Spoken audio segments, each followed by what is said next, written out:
Okay, back to bad triggers. This time it's Cammy's turn, and thanks to the new balance patch, this trigger has a few more buffs to discuss, but we'll cross that bridge when we get to it. Let's break down what the trigger does and its intended use first. Cammy's V Trigger 2 is Delta Advance. It has two different activations depending on how you input the trigger. Activating without holding forward gives you a short hop. She has a command throw from the jump that deals good damage and allows follow-ups.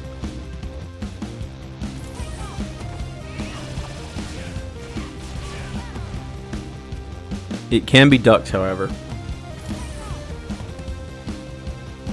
Hitting a kick during the jump gives her an overhead. The overhead is +2 on block, +3 on hit. When cancelled from normals, it's easy to land in throw range and force a mix-up if they block and convert to crouch jab if they get hit. This is one of the more interesting points of this trigger, as it gives Cammy tools she otherwise doesn't have, especially the overhead. We'll touch on this point more later. Activating while holding forward gives you a short dash.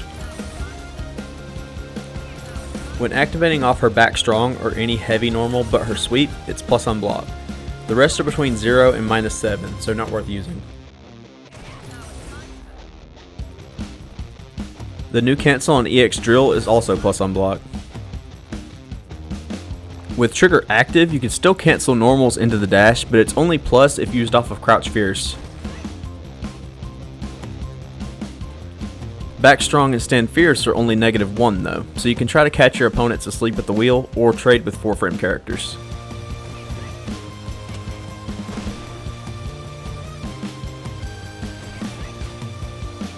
Hypothetically, there's a lot you can do with this, from extending combos or mixing in resets.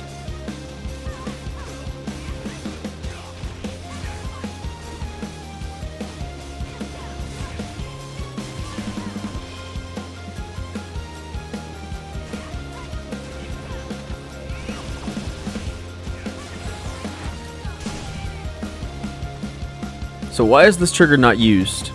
This video could have been a short comparison of the two V Trigger 1 dive kicks versus the two V Trigger 2 cancels, and been very obvious, but I think there's more to it than that. One of the strong points of VT1 is the weight it puts on the opponent's mental stack once it's active. The threat of an instant dive kick that's always plus on block is huge cause for concern for every character.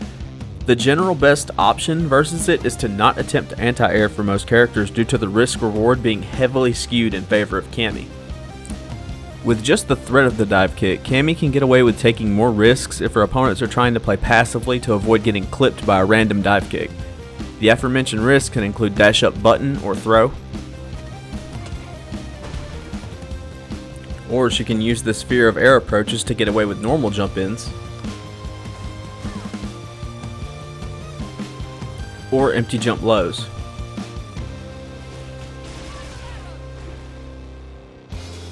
This dive kick is one of the scariest neutral tools in the game, and because it's attached to a 2-bar trigger, you might have to deal with 4 of them per round. I've already covered this in a previous video, but I'll mention it here anyway. One of the traits of this dive kick that makes it so hard to defend against is how effective it is against V-reversal. If you V-reversal immediately, you can get punished.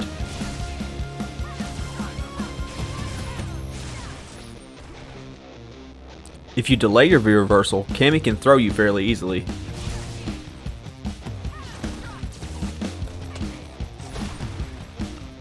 The jury is still out on how effective V-shift is for defending against Cammy's VT1, but even if it is effective, it's still going to swing the neutral in her favor and let her use the opponent's mental stack against them.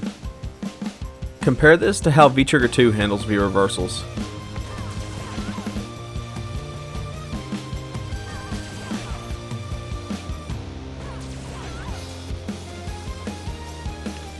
V-reversal's primary weaknesses are throws, parries,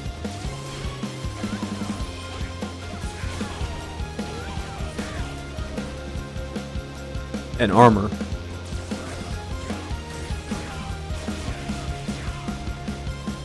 So having access to one of these tools and it not being effective against V-reversal is pretty unfortunate, to say the least. It technically does work on activation.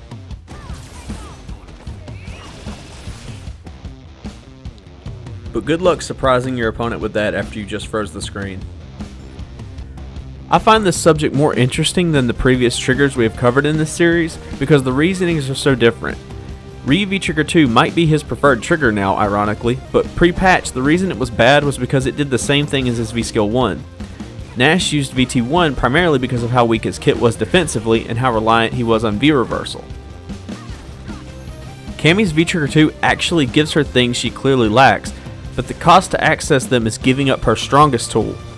Cammy V Trigger 1 makes her better at the things she already does, which is the exact reason I said Ryu V Trigger 2 was bad, but the difference is how they're implemented. Just activating with Cammy V Trigger 1 starts a mind game and makes checking Cammy's approach extremely risky.